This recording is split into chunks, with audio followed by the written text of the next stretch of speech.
Hello everybody, Pillars TCG here, and welcome back to the Cardcast podcast. Today I'm here with Cam from Combo Masters, and we're talking about art and design in your HTCGs. Hello, Cam. Hello, thank you for having me on the podcast. Yeah. If you guys are unfamiliar with Combo Masters, pretty much they have a very unique art style for the game that kind of gives it its own appeal. Do you want to talk about that a little bit? Yeah, when we were, because there's three of us that make the game. There's me and there's Mozzarella Steaks and Cool Kid or whatever his name is now. And to combine our styles were unique enough where they would look kind of like distinct from one another, but they also fit the game. Like they are very cohesive when you look at the card art. And I think that's just due to like the simplicity of it, which is nice. Yeah, when I look at Combo Masters, I get like pretty much a like Adventure Time kind of vibe of the art. And that's what I've heard mostly from like even when I was making my own TCG back in the day, it was all, oh, your style just looks like Adventure Time, which it is a compliment because Adventure Time's art style is very nice. But But like one of the things that I'm part of the reason I brought you here today is a lot of people will be like, "Oh, cool, that looks like Adventure Time." Now proceed to not have great art in your game because it doesn't look like Magic the Gathering.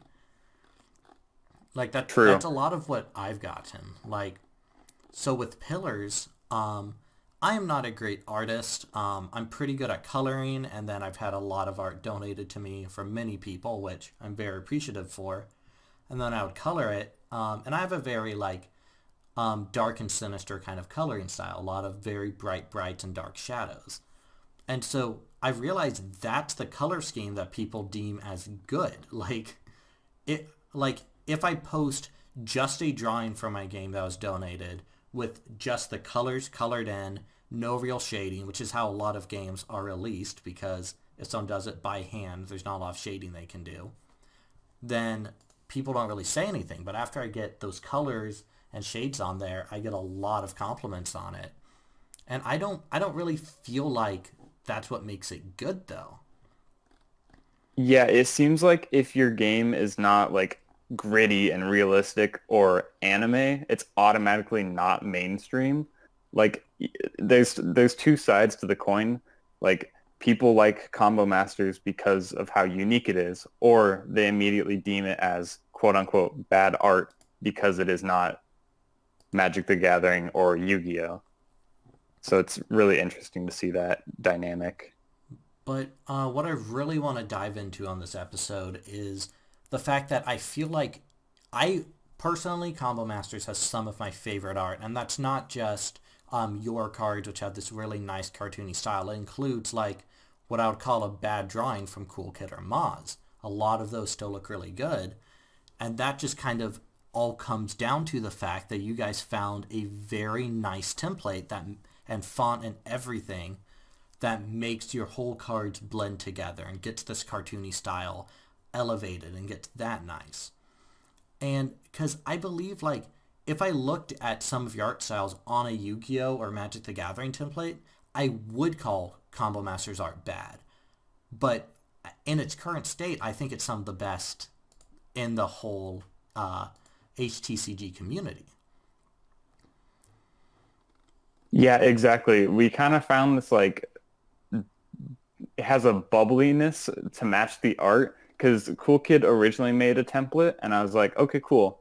But it was kind of like Chaos Galaxy-esque, like made in Word really quickly. And it was just a sketch, obviously. And I was like, how can I make this look like the art style? Because we had only made about like 10 card artworks so far.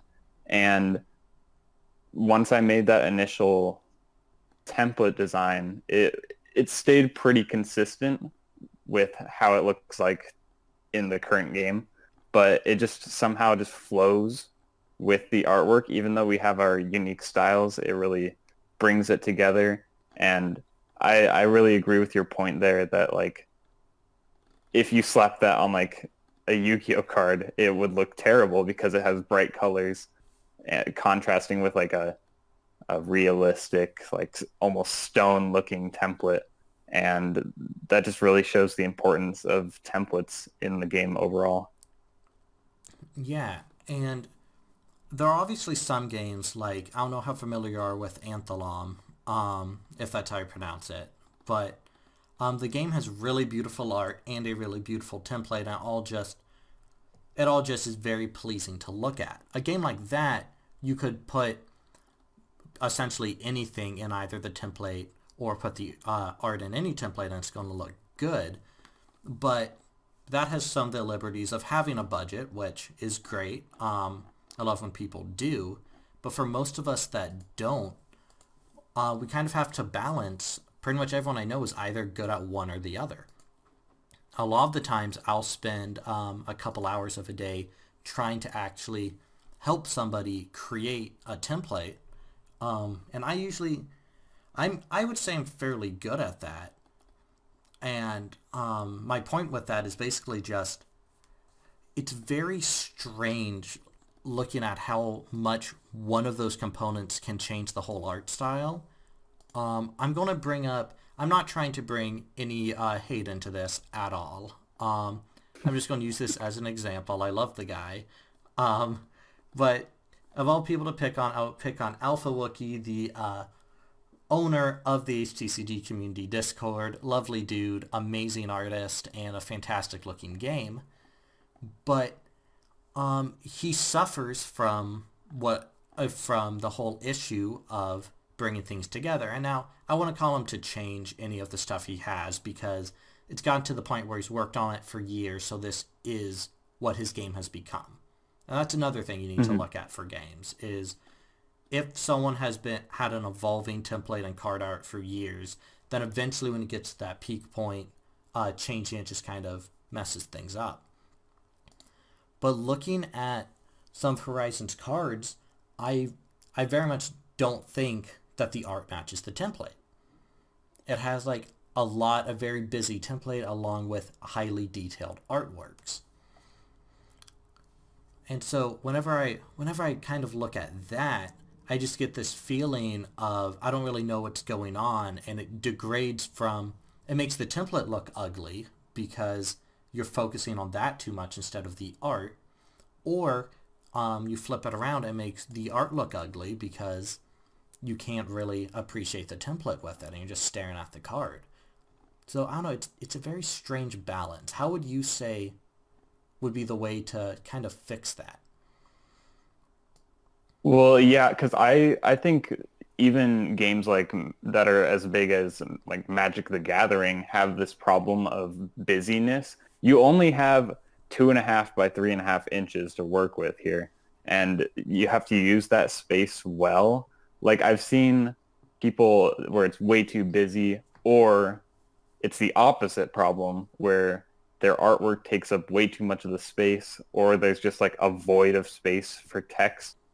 And that's another big issue is like if you can't read the card, it's obviously not going to be functional, even if it looks good.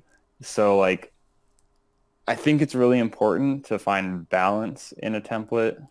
That's what I think we have done with Combo Masters. I think a lot of HTCG creators in the community have done so, and which is a great step up because even the big boys don't do it right now. So I mean, we are kind of privileged in that way because we have so many different little examples to look at. Because a lot of when I don't like a template when someone makes it, you can tell they just copied Yu-Gi-Oh or Chaos Galaxy or Pokemon, just one of those, Magic the Gathering, mhm. instead of creating one for their game. And now I personally think I have a pretty unique template for Pillars. It's very much I try to strike a good balance of Western and Eastern templates because Eastern are fun and bright and cool looking, but they're very hard to read, while Western are bland and easy to read. So add a fun balance, hanging logos, text boxes. But one of the things I sacrificed in mine is there are no backgrounds to my images. And while I'm not a great artist, I think some of the cards, because of the levels of brightness in my templates, because they are relatively dark except for the text boxes, it works with my art style. I wouldn't call it perfect, but I'm happy with it. But one of the things that I kind of suffer from there is in order to fuse my stuff together, my art style and my template, I'm not allowed to kind of create some of the extra effects you would see in, say, Combo Masters. You have a lot of cards with a lot of very, not even like complicated backgrounds. A lot of them are just a pattern of colors that just merges everything together. Yeah, and that just comes from like a lot of the artwork in Combo Masters is super varied when it comes to backgrounds. Sometimes I'll be like, okay, this is just, you know, for example, we have a card named Tater Tot Puppy, and I had no idea what to do for the background. So boom, I slapped some purple lines in and called it good. But I think the simplicity of the template really helps because we can make it as complicated as we really wanted to. I mean, we have to stay within our style now that we've made a set. We can't just come out guns blazing with a realistic art style unless it was like an alternate art or whatever. But I think filling the space appropriately works, and a lot of the backgrounds look really nice in Combo Masters, even though they're just simple patterns because of that. That's another thing that I'd like to bring up. Is if you look at like even playing in person, and that's one of the things I like about having my own personal Combo Masters cards, is whenever I'm playing either online or in person, unless I really look at the art, I don't even notice which ones have a detailed, like, not really detailed, but just have like grass and trees in the background versus ones that's just like a patterned color. Like I never, none of them really jump out to me as lacking or having the extra. So you're kind of at liberty as long as you're in that style to do whatever you think makes the card look best. And that's one of the things that I think is really important when people are designing their games is I never want to straight up look at a card and see it stand out from another in my hand. I always hate that. That's one of the things I'm struggling with and trying to. That's why I'm very happy that I colored all of the previous pieces I got. Like I only had line art donated to me. That allows all of my cards, even if some are drawn far better, to sort of look the same in my hand. I feel like having that cohesiveness is very important. And just along that line, how did you manage to do that? Because I struggle with it as one creator who has done the coloring of every single card in my game. How did you manage it with three creators? Not even a really balanced workload, just kind of whoever makes a card is the next card. Yeah, I that's what I think about a lot is uh, that's the general theme of Combo Masters is it worked out, but like I think it just helped that we all had a very similar vision for the game. And not to say that I like, oh, I downgraded my art or anything, but I was able to kind of like style match, at least when I was making cards. Once we got to like the 50 card mark, I hadn't made very many cards for the game at that point. So I felt like I was able to match the style while like giving inspiration to the other two creators. So I think we really just bounced off of each other really well. And a lot of the art from Moz is like wasn't even intended for the game. Like for It's a Couch Holding a Corn Dog. Yeah. That was just fan favorite card. But that was just a random drawing that Moz had, and somehow we still managed to fit it into the game. And I think I'm really proud of how it looks so cohesive. I don't know how it turned out so cohesive, except for us just being like very similarly focused. But yeah. No, that's another point that I'm glad you brought up is the quote unquote downgrading of your art because I was around before Combo Masters, back when you were kind of working on Beyond Ever After, occasional updates here and there. Um, But I remember while you still had a more cartoony art style, it was a lot more detailed and serious than Combo Masters is. But it doesn't look like you've downgraded. It looks like you've just completely, not completely, but you've had a pretty intense style switch in between the two games. Yeah, and like I feel like you could do a crossover with the Combo Masters and Beyond Ever After, and it would kind of stand out, even though they both fit into like the quote unquote like Adventure Time 2010s animation style, which is weird because I feel like my style hasn't changed, but obviously it has looking at like my prior artwork for other games. And I feel like I put in the same amount of effort. I've just been able to like match the vision of the game with Combo Master specifically, especially with cards like Gargantuan Worm and King Blob that are kind of based off of other cards that Moz and Cool Kid made. Yeah, that's another fun point I like to look at sometimes. If you look at like say Super Spud, one of the last cards made for the game. And that one, I believe that was from like a comic or something you had at one point. Yeah, that's a real old character Yeah. from my childhood. But like you look at some of those or like the Tater Tot cards, and if you compare them to Gargantuan Worm, you can see even just those two cards next to each other stand out a little bit. And they're both drawn by you for the exact same project. At least to me, I don't know if you get that same feeling, but Gargantuan Worm, probably because it was made so early in the game, has a Mhm. like slightly different feel than a lot of the other cards in the game. Yeah, and that's because I think Gargantuan Worm was like the first or second card I made for the game. It was our first like rare card that we made. It used to be a So that was kind of staple. like the basis. Yeah, right. Um, but that also has to do with I transitioned from scanning in line art and then just coloring it to doing the line art on the computer and adding a lot more shading and stuff. Hmm. Um, but even looking at those cards, like I think they're a lot more well done, and I really like how the artwork turned out for them. But they still don't like pop out. Like you could still you can look at them, see the difference, and even between like the alternate art for Gargantuan Worm and the standard Gargantuan art, like there's a distinct difference. Yeah, and that's another thing. This just kind of make me think about say Soap's game, which I'm completely blanking on the name. Uh, Uh, oh, I don't know why I'm blanking. Sketchbook Chronicles. yeah, there we go. Yeah, so one of the unique things about that one is your like rare cards are colored in and the rest are, sketches. But even then, so that game super simple, like it is made to look like the games we all made when we first started making HTCGs. Very generic art style. Um and like generic or I guess generic template is what I meant to say. And then like a more cartoony Hmm. art style. But that's another game that like because they embrace that kind of style, it looks really, really good.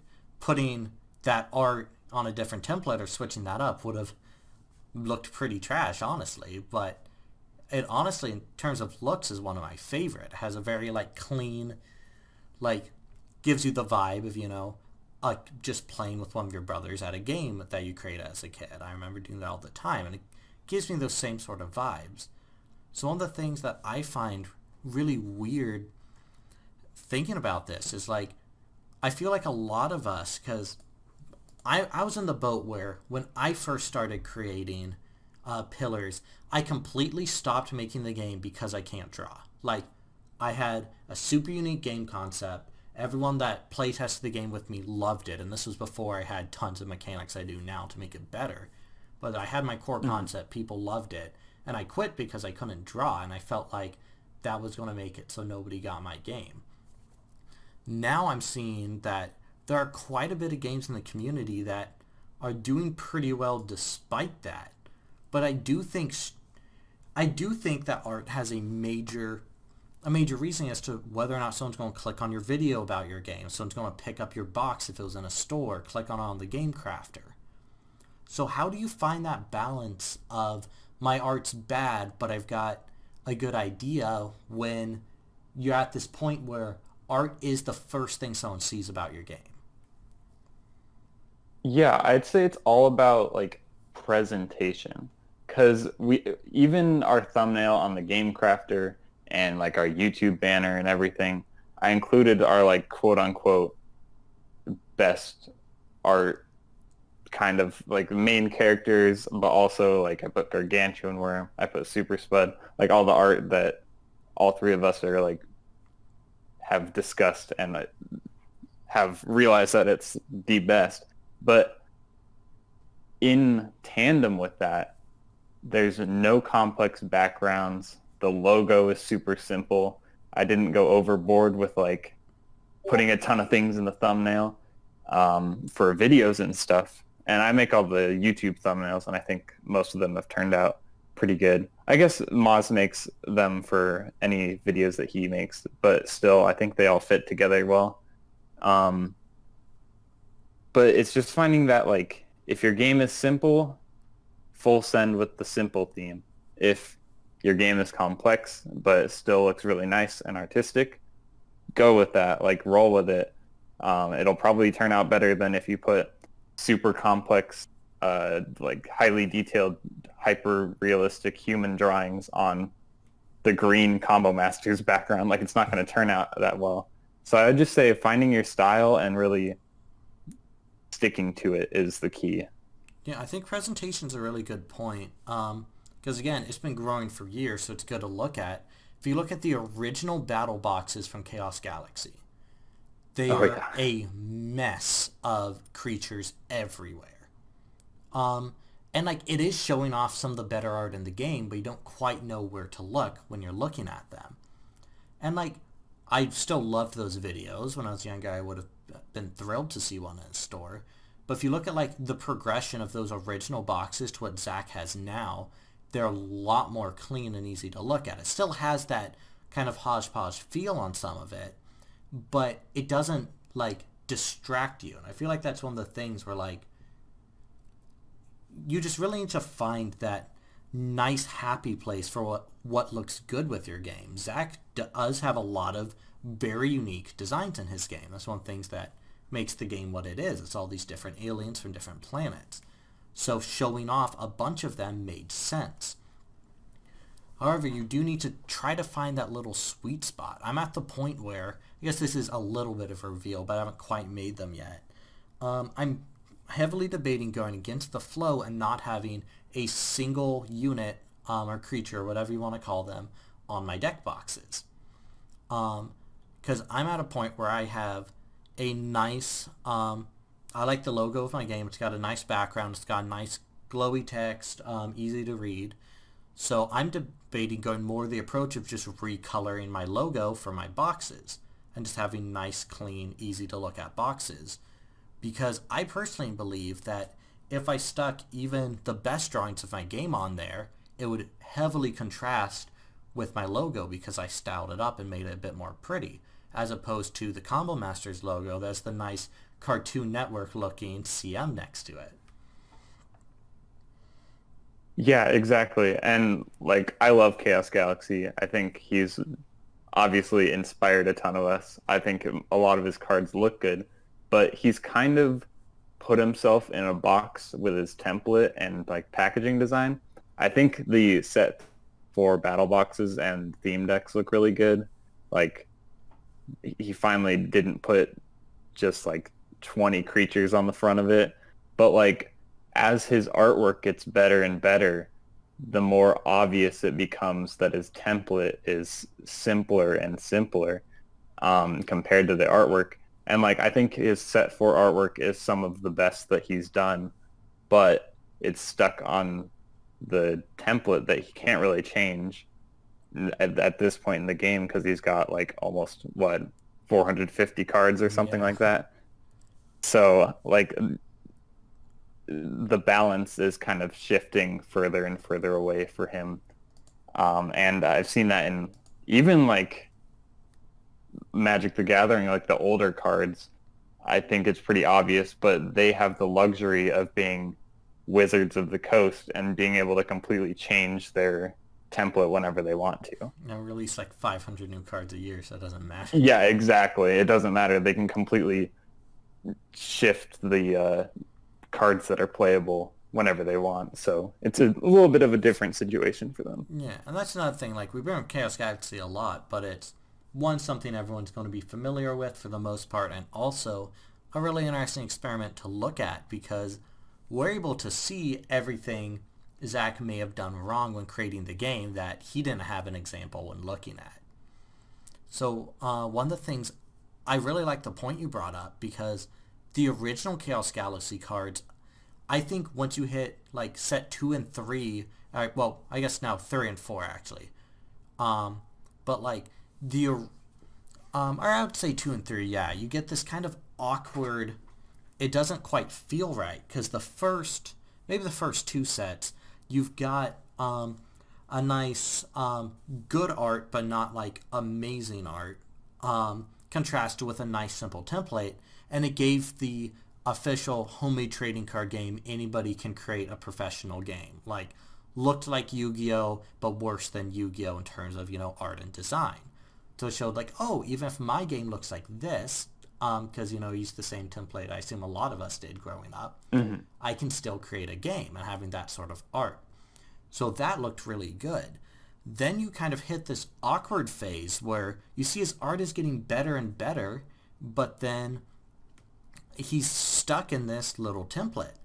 And now I think what's getting him more is the game is getting more competitive. The competitive scene is on the rise, and like a good creator, he's kind of trying to shift the rules to help with what players have concerns about, making the game a lot more fast-paced. And it has been a lot more fun to play with some of the new additions. New rules, new mechanics with the cards in general. And so the game's getting more competitive. The art is getting a lot better. Like, I'm very impressed with a lot of the set 4 drawings I've seen. And I was with set 3. Like, it's looking very nice. And it's finally, I feel like one of the big things is it's finally kind of got its own feel to it. It's less just this random drawing, this random drawing. It's now starting to get what type of alien would fit into the Chaos Galaxy. But as that grows, gets better art, gets more competitive, then you get more and more held back by this nice kiddish anybody can do it template. So I don't know. Yeah, exactly. Because like I love his creature designs. I think Zach is very talented in coming up with like really awesome monsters, especially in set 4. I've been very impressed. I don't play Chaos Galaxy anymore. I just collect the cards, but I really like what he's doing.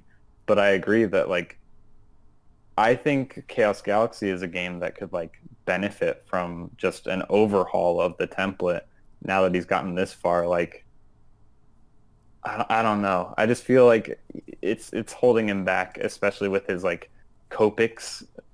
He's getting a lot more shaded, marker-heavy drawings in the game, and it kind of clashes with the very vector-style 2D, very clean template. I think it's holding him back, but I don't know how he would change it at this point. Yeah. So looking at where he's at now, coming back down to like you guys working on your second set, me who hasn't released my first, waiting a few more months on that, hopefully, fingers crossed. How would we try to avoid that? Because like Moz even put in the Discord the other day, because my art still doesn't look good, but I'm like, you know what, my game's too important to really just not work on it.